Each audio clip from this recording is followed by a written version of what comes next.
शिवाय। बाबा भोलेनाथ को प्रसन्न करने के लिए आप भी सोमवार का व्रत कर रहे हैं तो शिव व्रत कथा को पढ़कर या सुनकर इस उपवास को पूर्ण करें। नारद पुराण के अनुसार सोमवार व्रत में व्यक्ति को प्रातः स्नान करके शिव जी को जल और बेल पत्र चढ़ाना चाहिए तथा शिव गौरी की पूजा करनी चाहिए। शिव पूजन के बाद सोमवार व्रत कथा सुननी चाहिए। इसके बाद केवल एक ही समय भोजन करना चाहिए। साधारण रूप से सोमवार का व्रत दिन के तीसरे पहर तक होता है, मतलब शाम तक रखा जाता है। सोमवार व्रत 3 प्रकार का होता है: प्रति सोमवार व्रत, सौम्य प्रदोष व्रत और एक 16 सोमवार का व्रत। इन सभी व्रतों के लिए एक ही विधि होती है। एक समय की बात है, किसी नगर में एक साहूकार रहता था।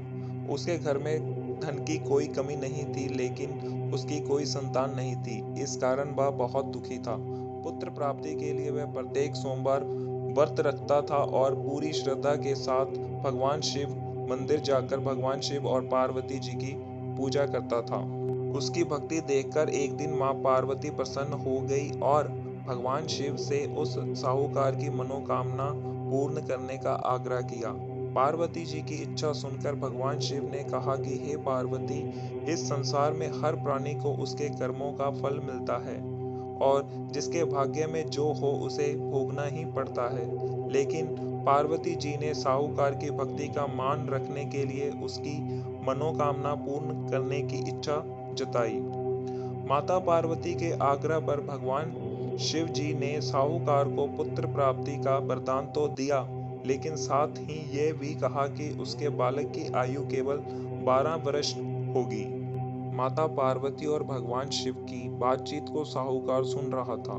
उसे ना तो इस बात की खुशी थी और ना ही इस बात का दुख। वह पहले की भांति भगवान शिव जी की पूजा करता रहा। कुछ समय के बाद साहूकार के घर एक पुत्र का जन्म हुआ। जब वह बालक 11 वर्ष का हुआ तो उसे पढ़ने के लिए काशी भेज दिया गया। साहूकार ने पुत्र के मामा को बुलाकर उसे बहुत सारा धन दिया और कहा कि तुम इस बालक को काशी विद्या प्राप्ति के लिए ले जाओ और मार्ग में यज्ञ करना। जहाँ भी यज्ञ कराओ वहाँ ब्राह्मणों को भोजन कराते और दक्षिणा देते हुए जाना। दोनों मामा भांजे इसी तरह यज्ञ कराते और ब्राह्मणों को दान दक्षिणा देते हुए काशी की ओर चल पड़े। रात में एक नगर पड़ा जहां नगर के राजा की कन्या का विवाह था, लेकिन जिस राजकुमार से उसका विवाह होने वाला था वो एक आंख से काना था। राजकुमार के पिता ने अपने पुत्र के काना होने की बात को छुपाने के लिए एक चाल सोची। साहूकार के पुत्र को देखकर उसके मन में एक विचार आया। उसने सोचा क्यों न इस लड़के को दूल्हा बनाकर राजकुमारी से विवाह करा दूं। विवाह के बाद इसको धन देकर विदा कर दूंगा और राजकुमारी को अपने घर ले जाऊंगा। लड़के को दूल्हे के वस्त्र पहनाकर राजकुमारी से विवाह कर दिया गया, लेकिन साहूकार का पुत्र ईमानदार था। उसे यह बात न्याय संगत नहीं लगी। उसने अवसर पाकर राजकुमारी की चुन्नी के पल्ले पर लिखा कि तुम्हारा विवाह तो मेरे साथ हुआ है, लेकिन जिस राजकुमार के संग तुम्हें भेजा जाएगा वह एक आंख से काना है। मैं तो काशी पढ़ने जा रहा हूँ। जब राजकुमारी ने चुन्नी पर लिखी बात पढ़ी तो उसने अपने माता पिता को ये बात बताई। राजा ने अपनी पुत्री को विदा नहीं किया, जिससे बारात वापस चली गई। दूसरी ओर साहूकार का लड़का और उसके मामा काशी पहुंचे और वहां जाकर उन्होंने यज्ञ किया। जिस दिन लड़के की आयु 12 साल की हुई उसी दिन यज्ञ रखा गया। लड़के ने अपने मामा से कहा कि मेरी तबीयत कुछ ठीक नहीं है। मामा ने कहा कि तुम अंदर जाके सो जाओ। शिव जी के वरदान अनुसार कुछ ही देर में उस बालक के प्राण निकल गए। मृत भांजे को देखकर उसके मामा ने विलाप शुरू किया।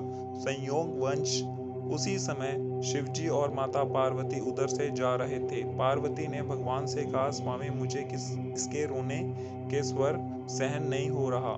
आप इस व्यक्ति के कष्ट को अवश्य दूर करें। जब शिवजी मृत बालक के समीप गए तो वह बोले, ये उसी साहूकार का पुत्र है जिसे मैंने 12 वर्ष की आयु का वरदान दिया।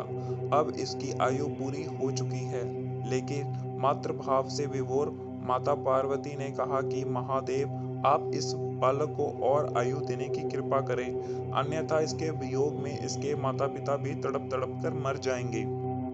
माता पार्वती के आग्रह पर भगवान शिव ने उस लड़के को जीवित होने का वरदान दिया। शिव जी की कृपा से वह लड़का जीवित हो गया। शिक्षा समाप्त करके लड़का मामा के साथ अपने नगर की ओर चल दिया। दोनों चलते हुए उसी नगर में पहुंचे जहां उसका विवाह हुआ था। उस नगर में भी उन्होंने यज्ञ का आयोजन किया। उस लड़के के ससुर ने उसे पहचान लिया और महल में ले जाकर उसकी खातिरदारी की और अपनी पुत्री को विदा किया। इधर साहूकार और उसकी पत्नी भूखे प्यासे रहकर बेटे की प्रतीक्षा कर रहे थे। उन्होंने प्रण कर रखा था कि यदि उन्हें अपने बेटे की मृत्यु का समाचार मिला तो वह भी प्राण त्याग देंगे, परंतु अपने बेटे के जीवित होने का समाचार पाकर वह बेहद प्रसन्न हुए। उसी रात भगवान शिव ने व्यापारी के स्वप्न में आकर का कहा, हे सृष्टि, मैंने तेरे सोमवार के व्रत करने और व्रत कथा सुनने से प्रसन्न होकर तेरे पुत्र को लंबी आयु प्रदान की है। इसी प्रकार जो कोई सोमवार का व्रत करता है या कथा सुनता है और पढ़ता है, उसके सभी दुख दूर होते हैं और समस्त मनोकामनाएं पूर्ण होती है। ओम नमः शिवाय।